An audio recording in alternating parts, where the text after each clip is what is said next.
What's up, everybody? We back up in here, Hella Flagrant the podcast. It's your main man, Hella Flagrant DM, and I'm in here with my brother Sean B. So, as we all know, on Wednesday, August 26th, sports came to a screeching halt. Started with the Milwaukee Bucks, and namely George Hill was really vocal about being the one that did not want to play in the wake of the shooting of Jacob Blake. He was a African American man that was shot 7 times in the back while being apprehended by the police for, we don't even know at this time. Honestly, the story is still kind of up in the air. And so with social justice being such a big issue this year, the Milwaukee Bucks felt like, they wanted to go ahead and take a stand by not playing in their game that night, which led to other NBA games getting canceled, and then other sports actually canceling games, and then further on canceling practices. Right. This is a big thing. This was and is a real big issue, how athletes are taking a stand on social justice. And so, let's talk about this, Sean B. Let's talk about how, social justice is affecting our nation and affecting sports as well. Yeah, I mean, 2020, like you said, has been a very troubling year for many different reasons. Obviously, COVID-19, coronavirus has been running rampant through the United States, actually the world in the beginning of it. So we've all been dealing with that, and now also, the social injustice that's been going on, in our country. It started, well, I wouldn't say it started off. It did not start off with George Floyd. George Floyd was when people started, I would say, fighting back. George Floyd, obviously, we talked about this a little bit a while ago. But if you don't know, for any reason, George Floyd was murdered by a police officer, actually putting his knee on his neck, head, and basically killing him for, put his knee on there for 8 minutes and 46 seconds. And it was all caught on film. Protests happened, riots happened, different things, because people were tired of it. Everybody, black, white, everybody, every race in this situation, in this world is tired of it. There are a selective few that are not, but they're the problem. Yeah.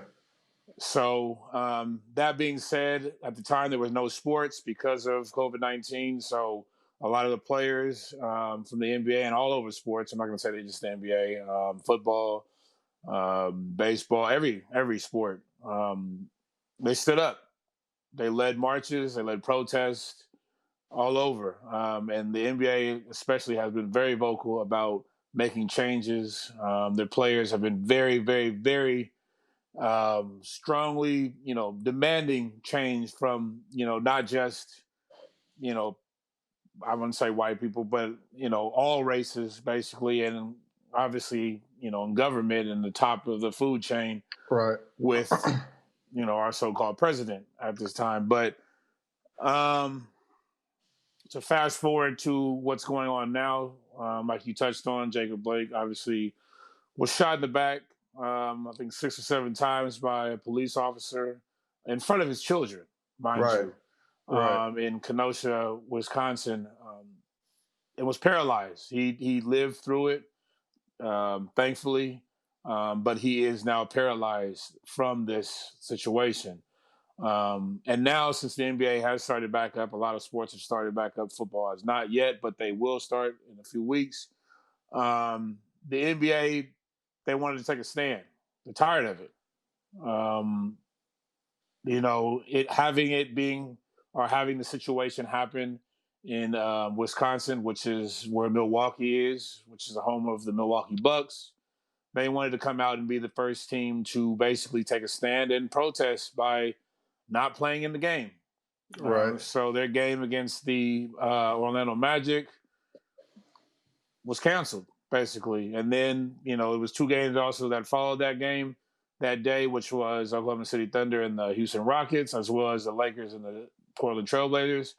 They also followed suit and canceled the games to protest, to basically show awareness to the situation and let the world know, we're tired of it. We need change somehow, some way, by any means. So let's unwrap some of this. Let's start unwrapping some of this, right? Wednesday afternoon happens, and Milwaukee Bucks, they decide as a team that they no longer want to play that day. Right.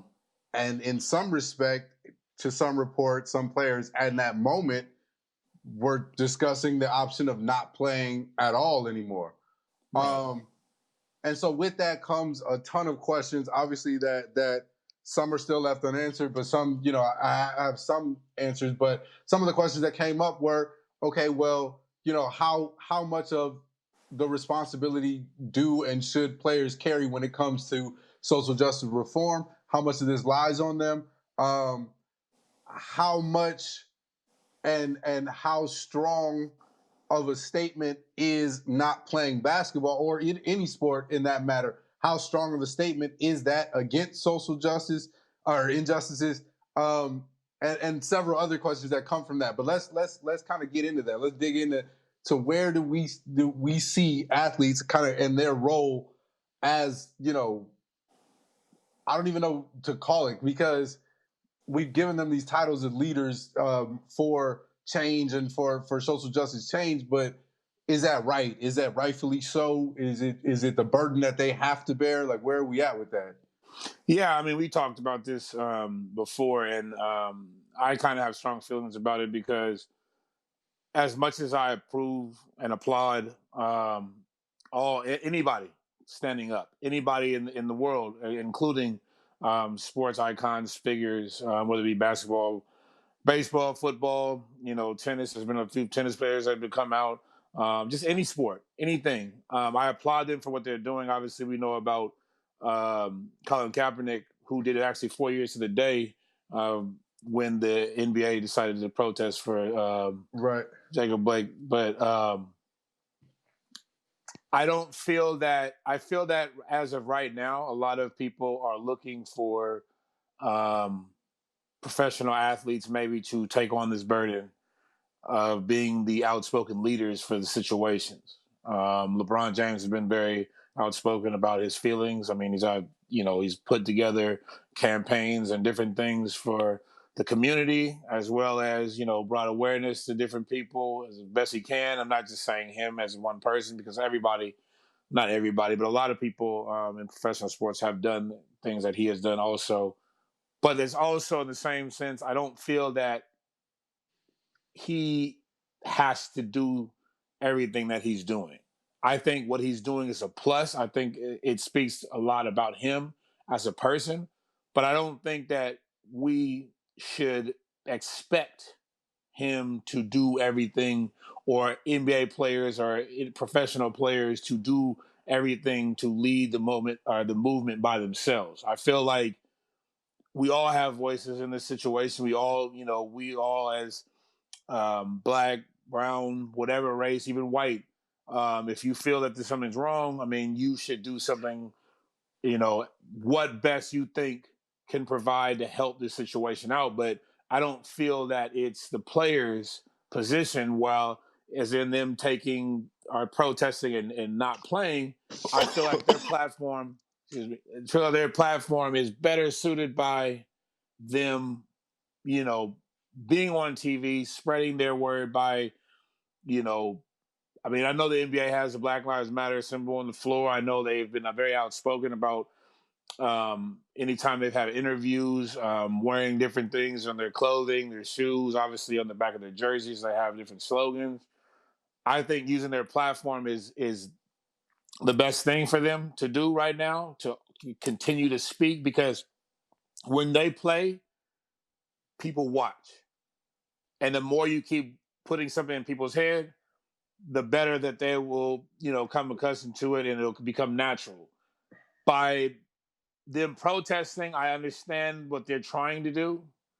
They're trying to basically say, well, if you're not going to do right by us, we're just going to stop doing things that you basically what you like us for, or what you expect us to do. But then I also think that also takes away from having somebody else who doesn't hear that message, or doesn't hear what you're saying, or is not able Right. to, you know, get that message, because they look up to you as what you do best, and that's play a sport. Right. And so I think it would be better for, players, and they're back to playing basketball now, obviously, and sports has continued. But I think it's best for them to continue to do that, but also to continue to spread their word and to word and however they feel and however they think that is best suitable to get their message across. But I think that by playing sports, you have that platform as opposed to if you don't. Yeah, absolutely. And obviously, they felt the same way, which is why they got back to playing sports. And a lot of other people felt the same way for them. And so, hence the decision for a lot of them to continue to play was made primarily on the fact that they, a large number of them agreed on that same factor that they probably make more of an impact on the court and being active on the court than not, because then the camera's off of them and they don't really, have the opportunity to control the narrative. And so, I definitely am in agreement there that in front of the camera on the court, doing what it is that they do is probably the best place they have the opportunity to show that they're about making change. But no, it's not their sole responsibility to lead the charge. And so, yeah, and I want to say this too. I don't want to make it sound like I'm saying like the whole narrative of shut up and dribble. That's far from the truth. right. It's what I'm trying to say, obviously, and what I think we're both in the same agreement is it's better to get your point across by playing, not Right. by not saying anything and just playing. I'm just more speaking that the easier and the best way to get your point across, because let's be honest, I mean, social media, sports, everything, the more we see you, the easier it is for you to spread your message. Right. And that's the best thing I think personally that they should do.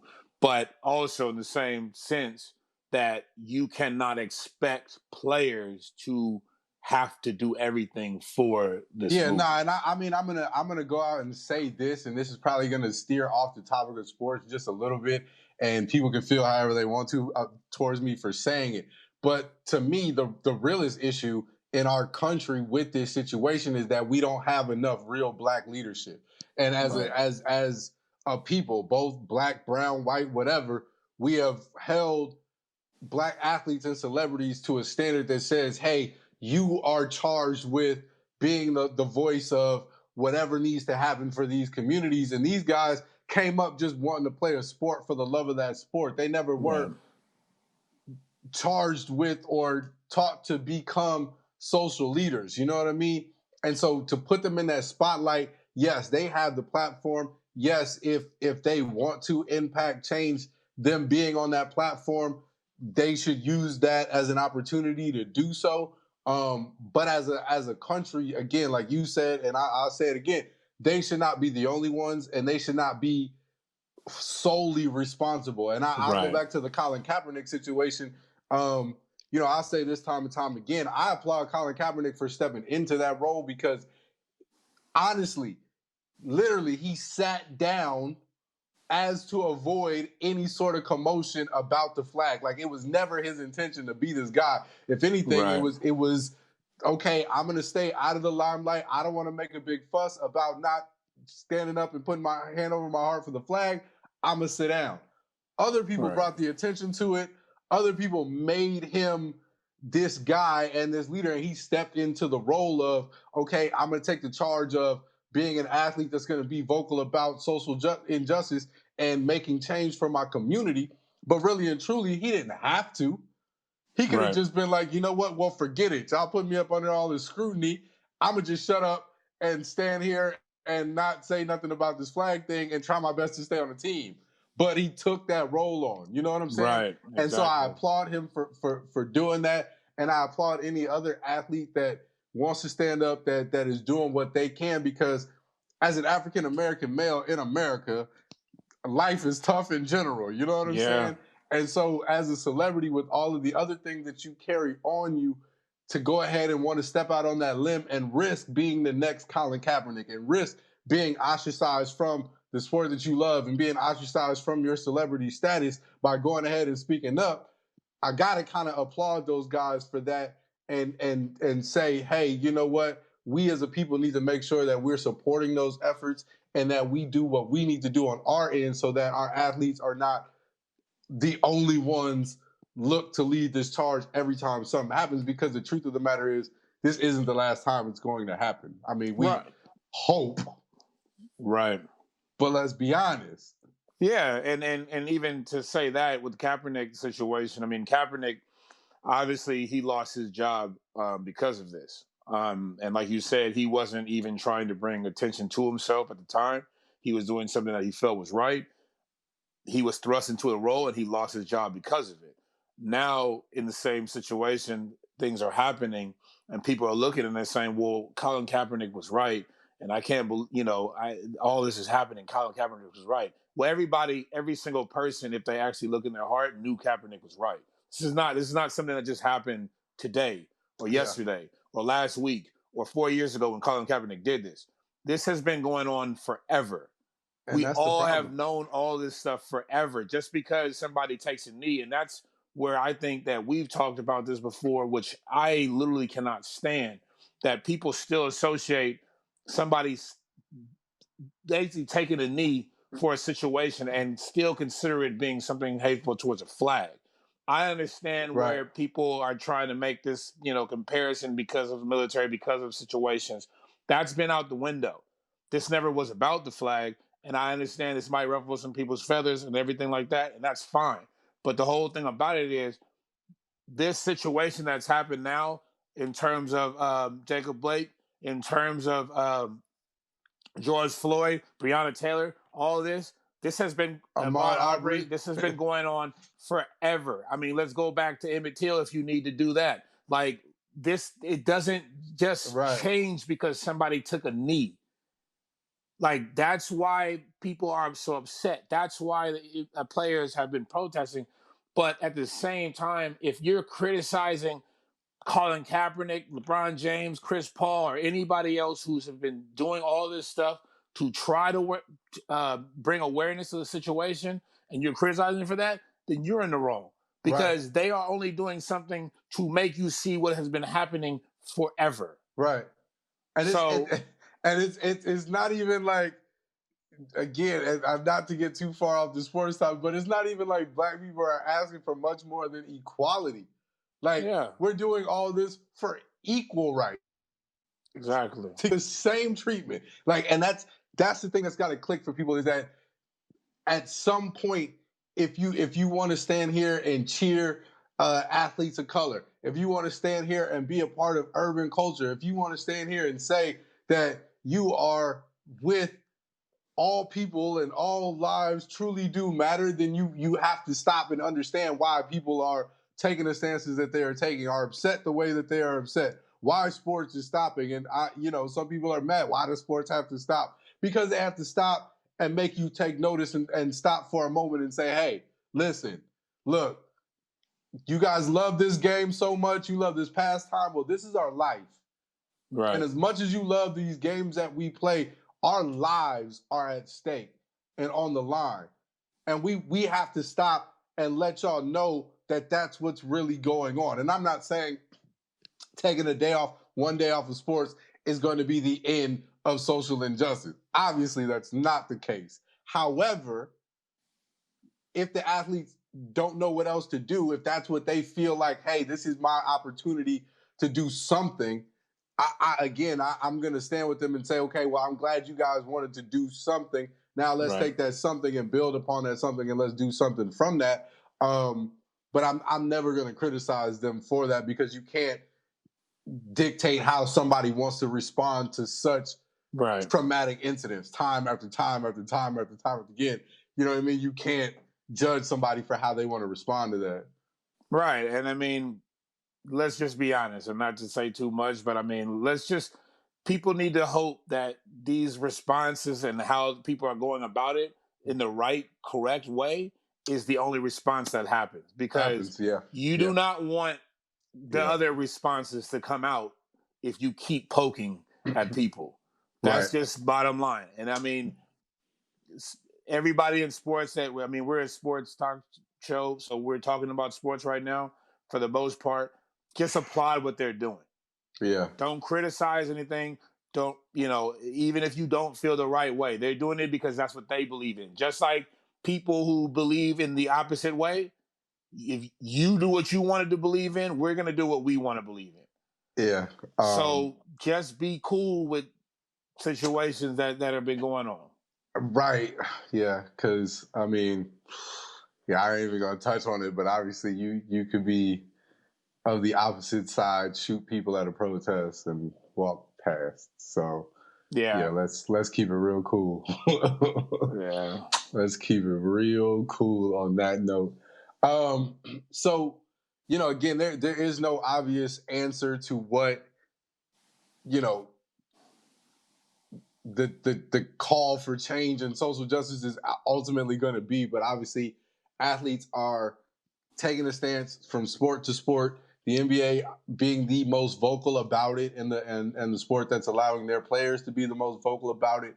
But as a sports talk show, and obviously as two African American males in this country, this is definitely a topic that we can't just let go of. We're going to see more of. Right. We're going to see more activity. And as other sports, football's getting ready to start.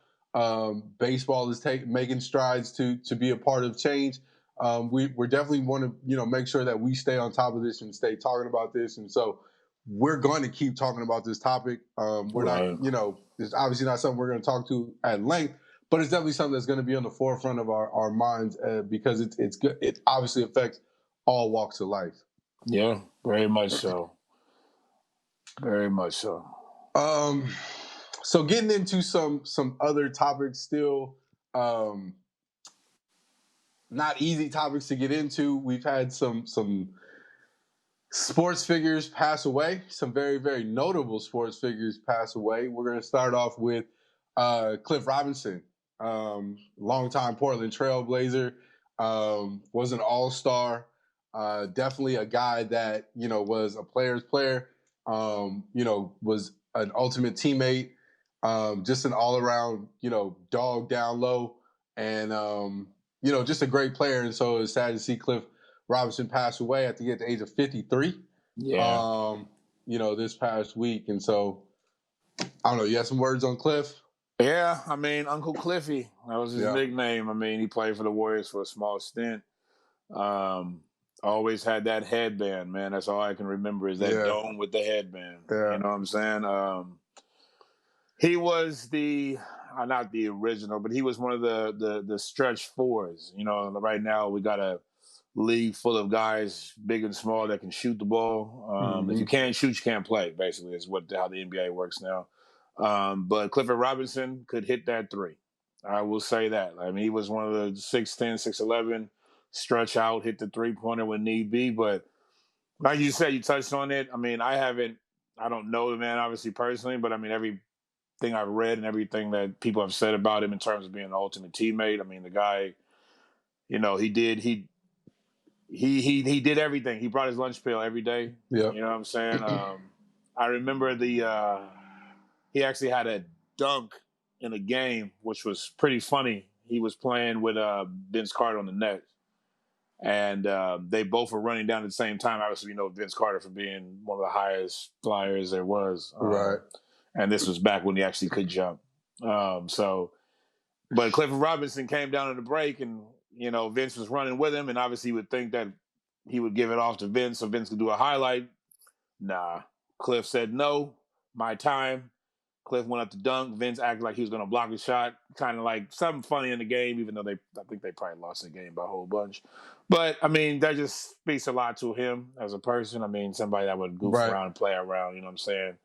Something like that. But, I mean, it's sad to see. I mean, not even just because of sports, but just people pass away like this, especially this year with everything going on at the age of 53. It's too young. Yeah. Yeah. So condolences to his family, and we hope that his legacy continues to live on. I know I got some clip cards in my stack, so I'm gonna hold on those. Hold on tight to my Uncle Cliffy card. So another sad loss to the basketball family. John Thompson, again, a super figure in basketball. I mean, if you think about Georgetown basketball over the last 30, 40 years, you can't think about it without John Thompson. Coached some of the greatest players, the greatest players to come out of Georgetown: Pat Ewing, Allen Iverson, Alonzo Mourning, Dikembe Mutombo. So, obviously this is a great loss to the basketball community. Man, I don't even know what else to say. Yeah. If anybody, wants to know how much John Thompson means to people, just go watch Allen Iverson's Hall of Fame speech. I mean, that'll tell you everything. I mean, the man said that he literally saved his life. And I believe it. I believe it. Everything that John Thompson stood for. I mean, the man was, strong leader, very powerful voice. He did everything for his players. He stuck by them even when they were out of the league. Out of his program at Georgetown. When they're in the league, even if they weren't in the league. He seemed like he was always there to give a word, help people out. He's just an icon. Everybody when they were little, I know personally, I know everybody loved Michigan and the Running Rebels, but Hoya Paranoia was before all that. You know what I'm saying? That blue and gray was popular, boy, with that big bulldog. Yeah, that was it. That's where you wanted to go, you know what I'm saying? Especially in the Black community. If you were a player, you love basketball, Georgetown was the first. Yep. That was the first place you felt you would be accepted, especially with John Thompson, as being your coach. So, another sad loss. I don't want to say at least he was a little bit older and he got as much as he could have done because the loss is a loss. But it's hard to lose people right now that are icons that people look up to, because with all the terrible things going on in the world, this is not the time to be losing role models at all.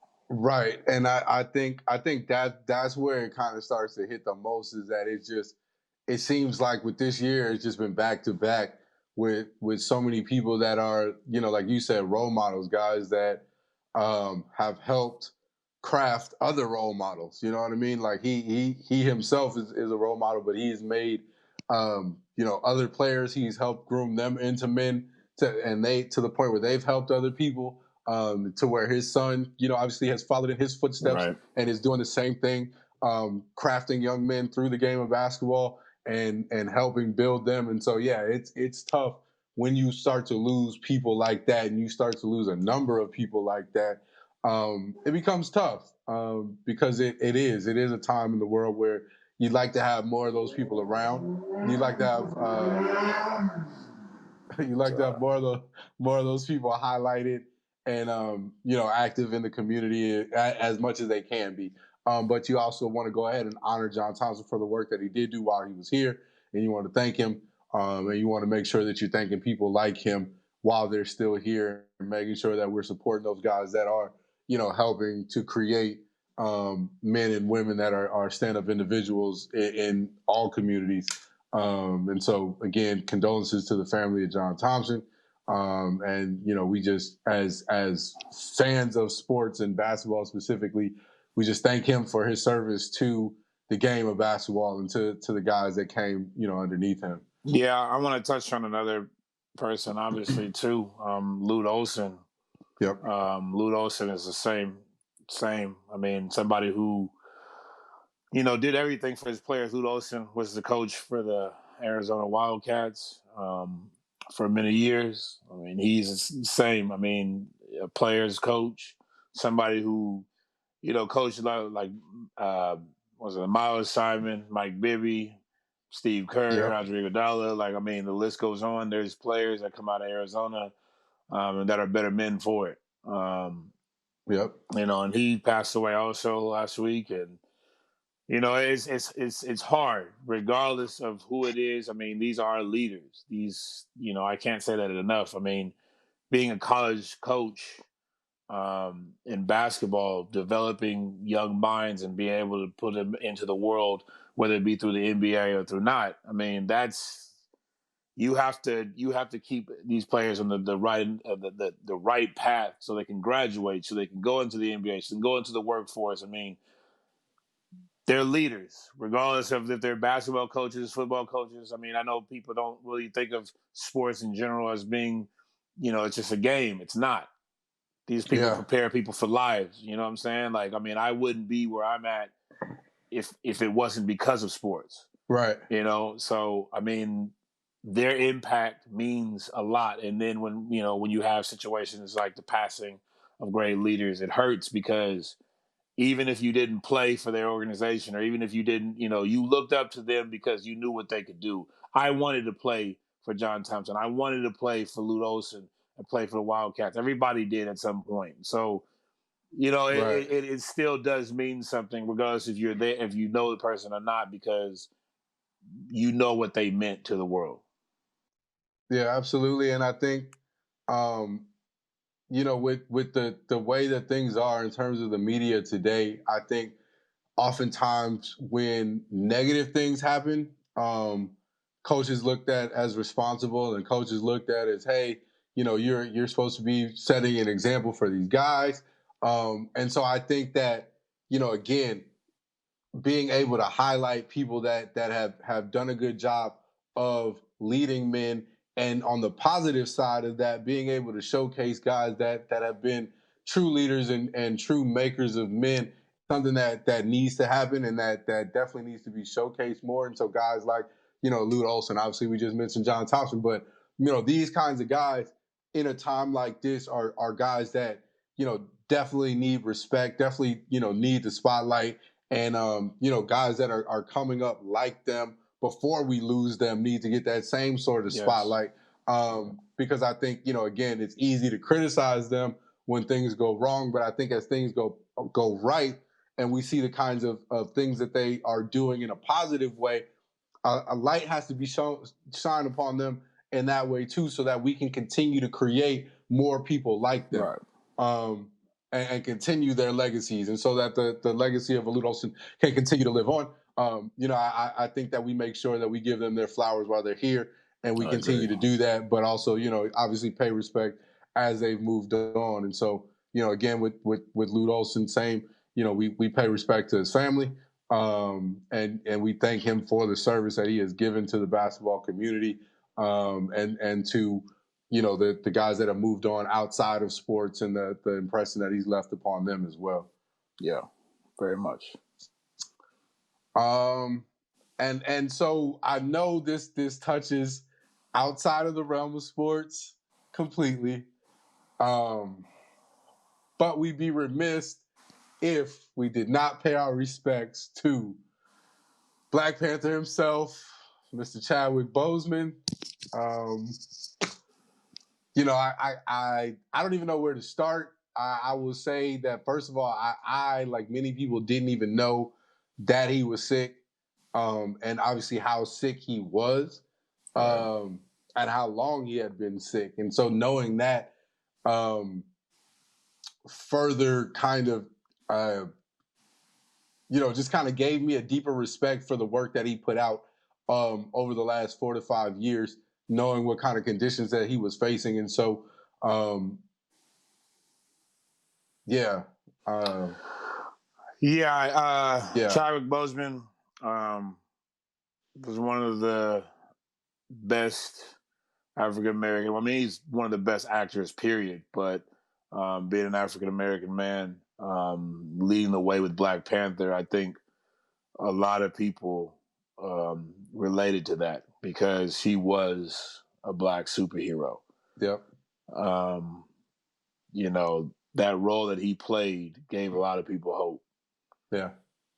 And also, I mean, dealing with sports, obviously, Jackie Robinson, him playing Jackie Robinson, I mean, terrific role. But just Yeah. being able to embody these people and to bring that out on the screen the way he did, it was hard to hear of his passing, and not knowing that he had been sick for 4 years and putting out movies like Black Panther, um, 42, which is the Jackie Robinson movie, 21 Bridges, which was phenomenal. Yeah.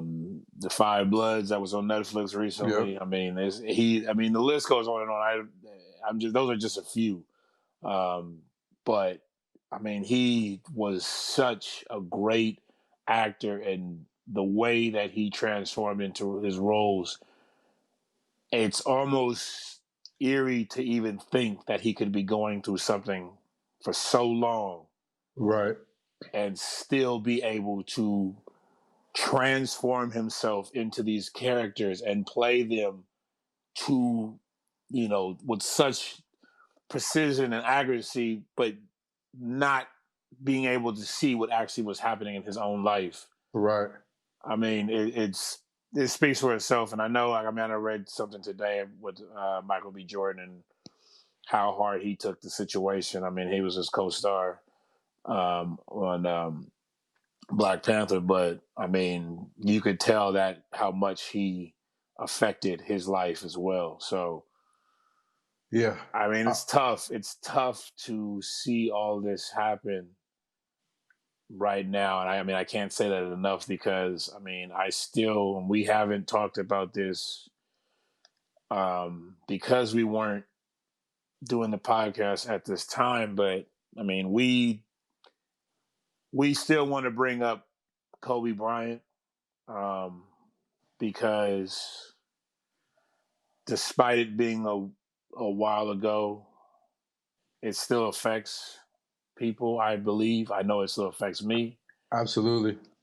And I mean, with everything that's happening right now and losing people, I do not want to go without saying, how much Kobe meant to me in my life and just growing up and watching him. And he was the first basketball player that I really wanted to emulate and be like. And I know I wore 33 and that wasn't his number, but that was his number in high school. And I wore it because I thought he was so cool when he was in high school.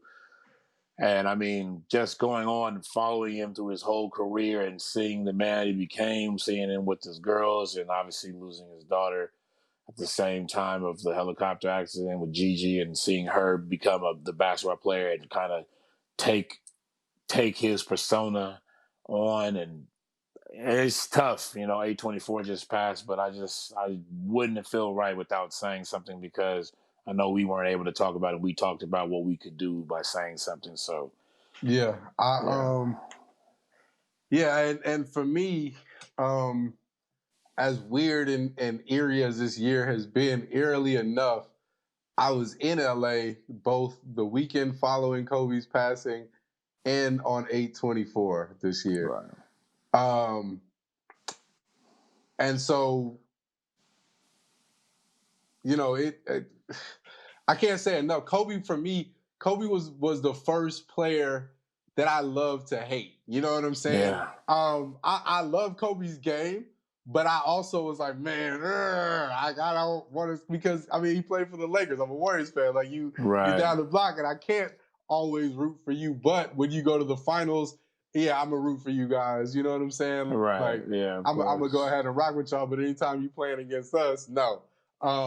Yeah. And I sat here and watched them dismantle the Sacramento Kings, and I like that. Like, that was a fun, series, a couple of series to watch them go back and forth against those teams. And so Kobe was one of those players that I love to hate, but I also love to love because I loved his game so much. And so, and just to see everything that he went through, being a lifetime Laker and all the other things that came with that, and all the ups and downs that Kobe went through, and even to going out in that last game, you know what I mean, giving everything he had, 60, putting up 60, and I remember ripping back and forth between him and the Warriors, because the Warriors were going to get 73 wins that same night. 73 wins. So it was just one of those things where everything he did was legendary. Yeah. And so, to lose a guy like that, it touched me personally, because it was definitely somebody that we all looked up to. Again, everybody makes the jokes, but you shoot the ball in the Kobe. you shoot the trash in the Kobe. Yeah. You know what I mean? Every time every time you do that. So it's just one of those things that's been ingrained in us, to where people that aren't even sports fans became fans of Kobe Bryant and who he was, and the Mamba mentality, Yeah. and the ability to hone in on what it is that you wanted, and go for it, without fear, and without regret, and Yeah. go hard for it. And so, Kobe embodied that. He was that. He lived that. And I personally know that there are some times in my life where I've leaned on that inspiration to be like, you know Me what, hold too. on, I got to tap into my Mamba mentality myself, and really push myself a little bit harder. And Kobe he was that guy, man. And so, he definitely had to make sure that we say something, because we weren't recording at the time, and 824 just passed. And so, with all that is going on, we make sure that we pay our respects to Kobe. Yeah, Yeah. definitely. I don't know about you, man, but this has been a heavier than necessary episode, so I don't have anything else to say. Yeah. All right. Yeah. I mean, that's, Yeah. it's just, I mean, it's good. It's good that we reflect on all this stuff. I mean, I hope you guys see a different version of us. Obviously, I know we like to have fun on this show, and it is about fun. And next week we'll have some more fun as we talk about football and everything that's coming back with that. But I mean, we had to talk a little bit about things that we've been affected by, things that are going on in the world today and everybody's lives. I mean, if you're listening to this podcast, you obviously know that we are two black men that deal with a lot of this stuff on a daily basis. I mean, sports is just something that we talk about and we have fun with, but I mean, there are bigger things in life that go on, and so we wanted to at least address the situations. I mean, as it still does, correlate with sports. So yeah, absolutely. And these things aren't just gonna up and go away tomorrow. And so, we will continue to be black men in America, and we will still continue to be sports fans, and we will still continue to bring you guys the real. You know what I mean? We're still going to continue to give it to you guys as real as possible. And so, we're going to use this platform to be an open area for discussion. If anybody wants to come on here and have a discussion about what's going on, maybe you have a take about athletes protesting, and you want to come on here and discuss it respectfully. We're open to opinions, and we're open to people coming on here to talk to us about it. So feel free to send us a message, email, DM, whatever you feel like. But yeah, we're here to use this platform to be an open forum for people to talk about these kinds of things, because our opinion is just our opinion. Everybody can have an opinion, and I think as we open up and start talking more about it is how we start to change the narrative. And so, Right. again, obviously this is a little bit different than what you guys are used to from us. But from time to time, we are going to have to have these kinds of conversations, because that's how we open the floor to start building upon these changes that need to happen. Yep, I very much agree. But yeah, so hard. But on that note, we're gonna wrap this up. We're gonna check y'all next week. Like Sean B said, we got some football news coming in. Obviously, basketball playoffs will be further along, so we have some news on that aspect. Maybe even Shawnee B will give us some betting for week 1 in the NFL. Oh yeah, for sure. So make sure that you guys tune in next week. Hella Flagrant the podcast. We right back here like we always are. Peace. Peace.